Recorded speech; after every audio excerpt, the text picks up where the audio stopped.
Hi, everyone. Welcome back to Ask a Black Girl, the podcast, your one stop destination resource to laugh, learn, vent, and discuss some non cocktail party friendly topics. There are no self appointed social media experts here. We ask the experts when and where we can. And of course, when necessary, I will always drop in my insight as a lifelong token Black girl.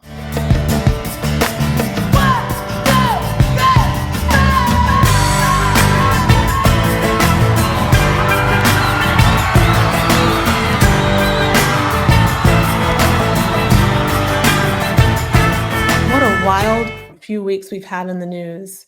It seems like this is starting to become the new normal, which means that by the time my children are 18, they will be fluent in every single Hallmark Channel movie that exists. We try to avoid the news when we can. It almost seems as if there are so many problems that none of these problems have a solution. Well, I'm here to tell you that's not true. Today, we're going to talk to someone dear to my heart who is making moves and doing big things in terms of solving the problem of homelessness. I learned a lot today, and I hope you enjoy our conversation.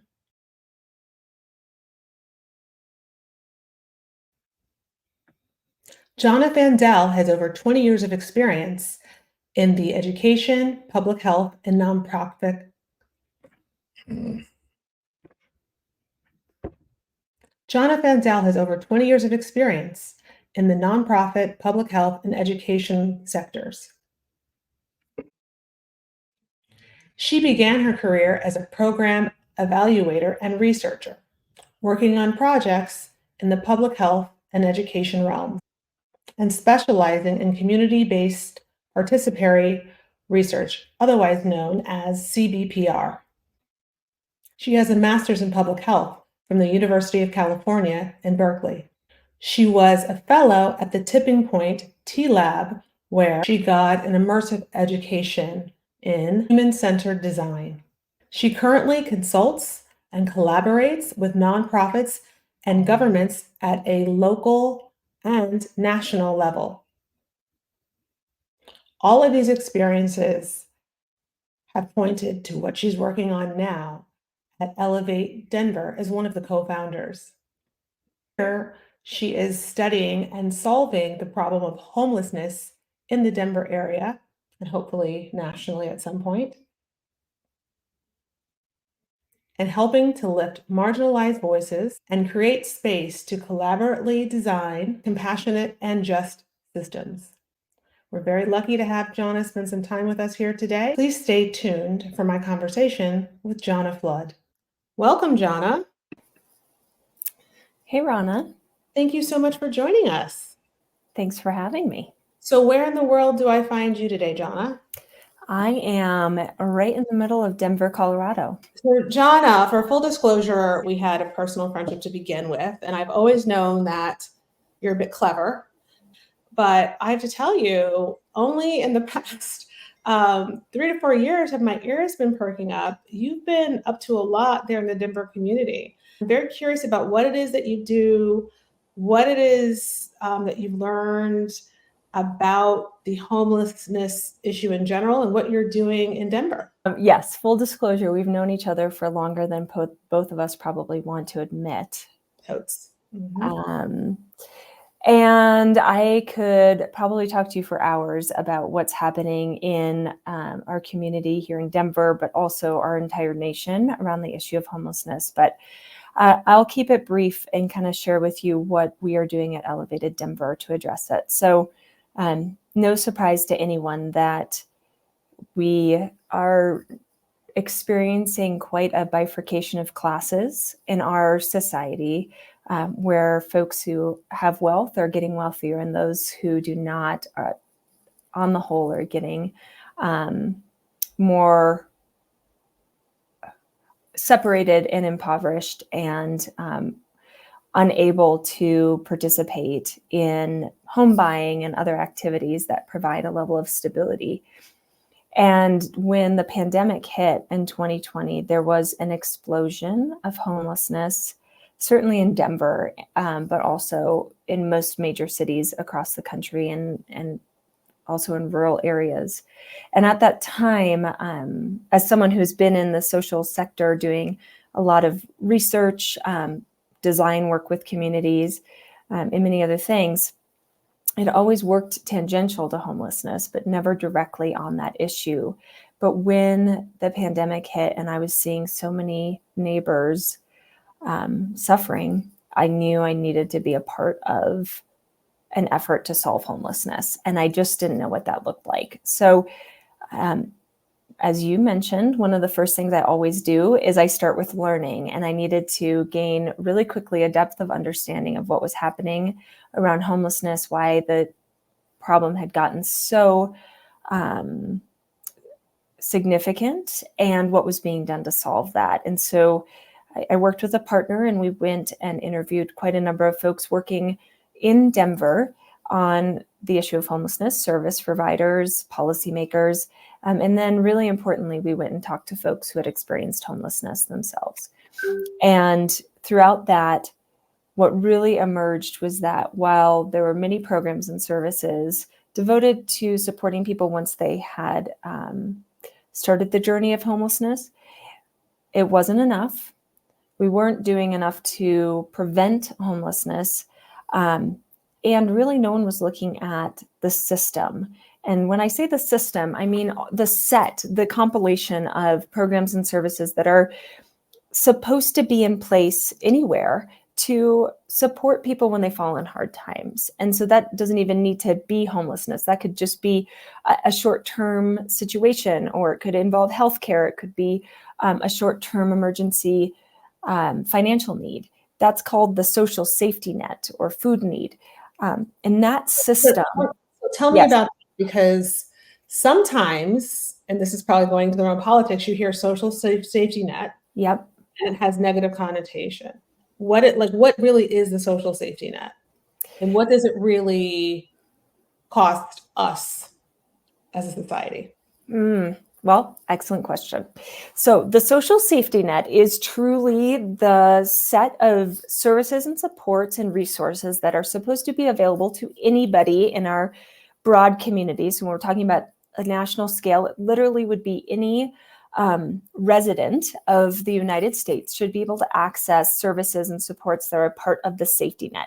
Why it's called a net is because it is supposed to be things that are available to people to catch you when you fall. So when you're, we wish everybody had stability and did not need support, but the reality is every single one of us throughout our lives in one form or another have needed support. And a lot of us find that within our personal, social, or familial networks, but that's not always available. And many times it's not available to people. So that's why we have the social safety net that's supposed to be there and say, hey, listen, you fell on a hard time. Like, let us as a society catch you and bolster you back up so that you can regain stability. And when that system, there's many components to that, it's very complex, and it's certainly evolved over time. But when that sort of originally came to be, if we're talking, frankly, it was probably some, well-meaning, I'd like to believe, rich white men who said, listen, we know some people are going to falter or fall in hard times, and how can we support them? We know it's sort of the part of the ethos of the United States. So let's create the safety net. But what ended up happening is the way that was created, it was created with all these barriers, sort of this intention of, hey, you might fall in hard times, and we know we should be here to help you as a society, but prove to us you're worthy and jump through these hoops to access these things. And so what's ended up happening is that instead of, and I'll just speak for Denver because I know that data more specifically, instead of maybe having millions of dollars every year going into the safety net, and so that could be where people access food. It could be help with rental assistance when someone's lost a job, or it could be, help paying the the heat bill or air conditioning in the summer as we need it in our parts of the world, instead of millions going into that and people having and having numbers where we're only talking about maybe a few thousand accessing those, but maybe 100 or less falling into homelessness. What's ended up happening is there's so many barriers to access that now we spend billions of dollars operating this safety net, which people have a lot of trouble accessing and therefore end up falling into things like homelessness in the thousands. Interesting. So what is there? I mean, homelessness, I'm not going to lie, because like you said, it was an issue before, right? Yep. And now, like a lot of things, it seems just too big to solve. Is it too big to solve? What are things that we can do? What are things that work? Great question. There's no one solution to homelessness. Do we need everywhere more affordable units, housing units? Absolutely. Do we need to reconsider things like minimum wage and right size that in areas according to what the true cost of living is? Absolutely. Do we need to think about things like childcare so people can work? And when I say that, I mean universal access to affordable or free childcare. Yes. Healthcare. Yes. There are some massive things that we need to look at as a society, and certainly on a national level and local levels, and say, is there work to be done to move towards that? That absolutely needs to happen. But I will also tell you that homelessness does not, it can be a brief and temporary experience, and it can be prevented. And that is what we're focusing on at Elevated Denver. So when we were talking about the social safety net and the system, I will tell you things that we have found. When we did the first season of our podcast, which was really the compilation of our learnings and talking What's to the folks. podcast called again? Because I didn't write that down the banner. What's it called? The Elevated Denver podcast. You can find it on Spotify, Apple Podcasts, Amazon, wherever you get your It's an actual podcast. It's not a YouTube streaming. No. It's a podcast.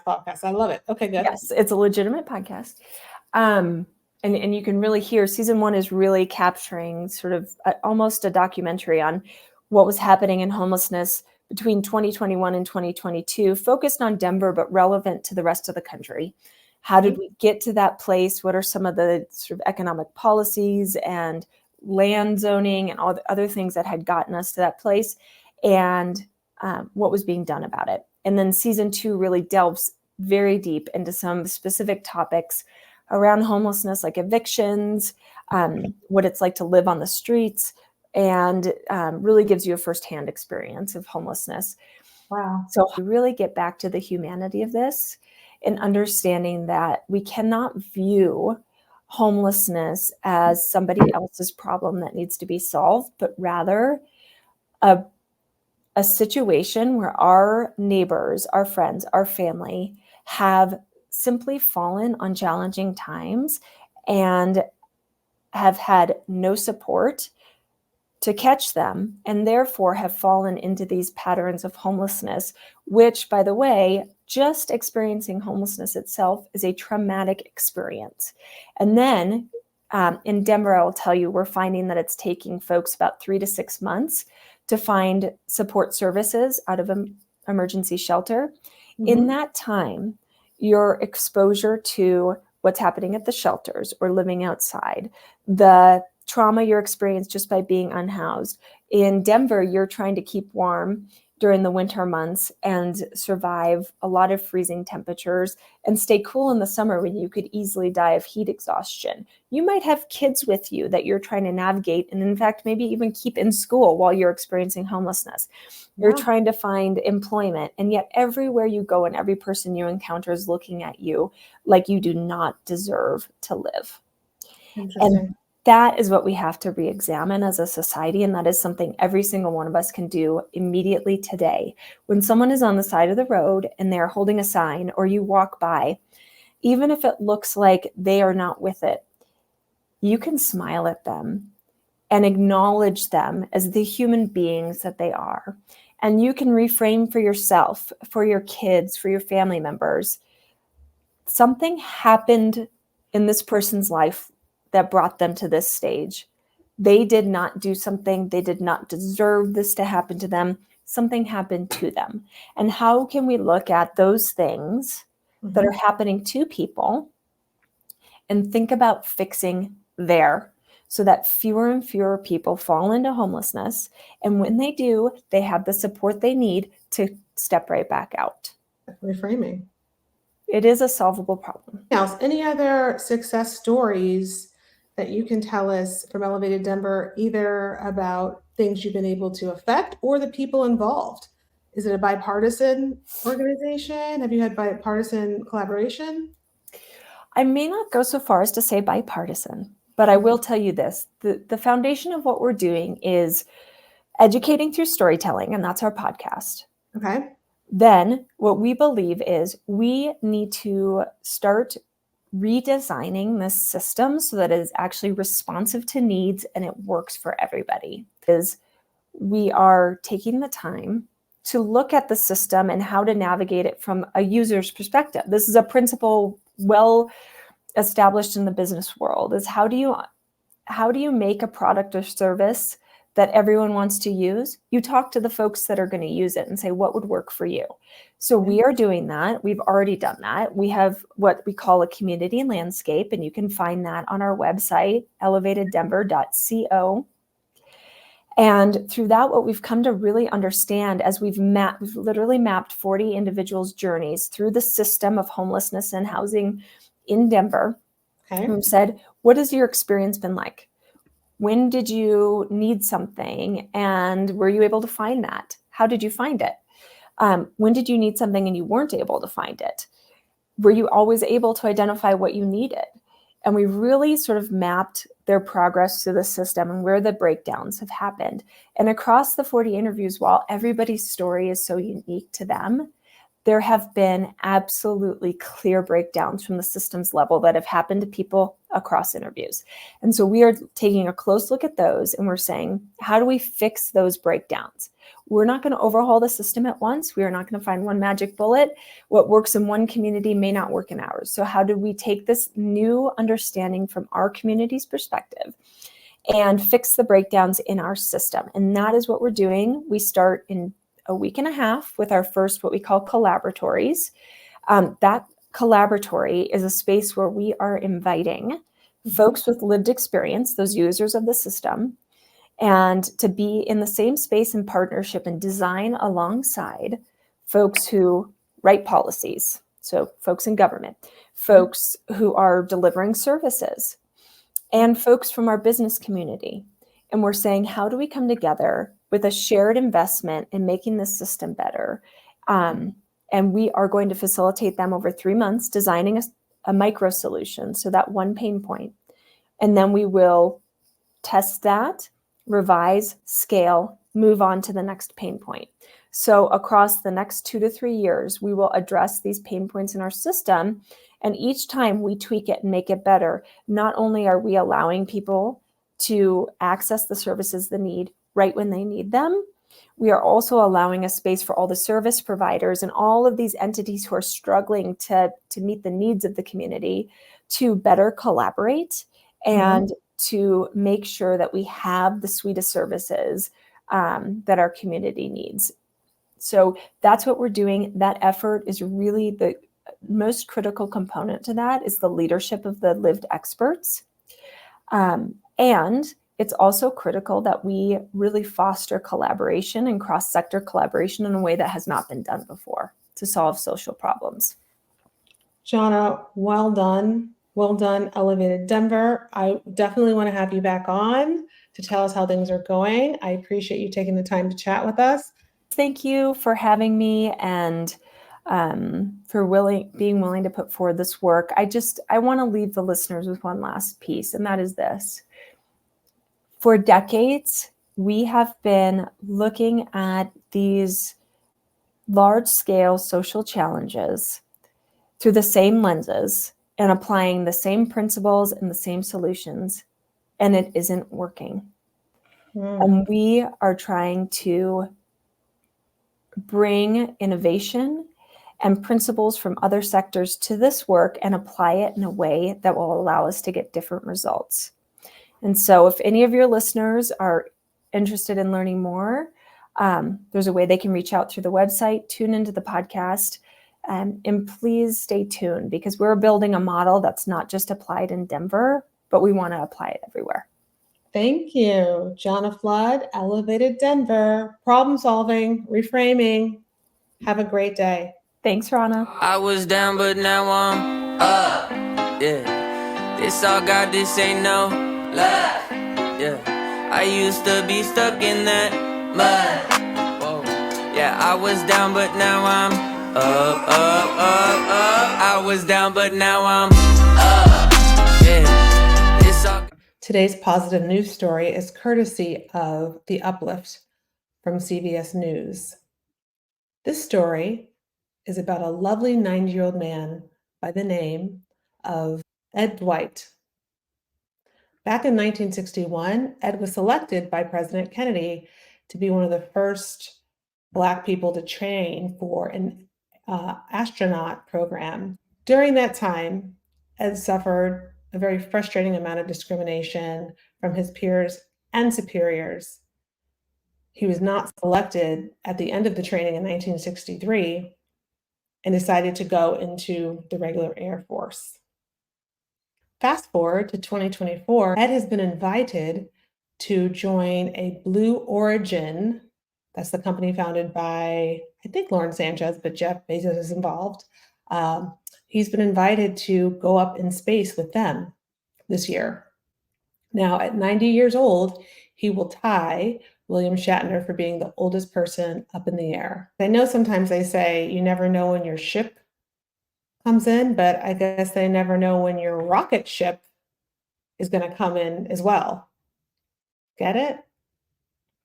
Never mind. While you're figuring out that joke, thank you so much for joining us here today on Ask a Black Girl, the podcast. Please feel free to comment or send messages via Instagram at Ask a Black Girl, the podcast, or visit us at askablackgirlthepodcast.com. Thanks so much and have a great day.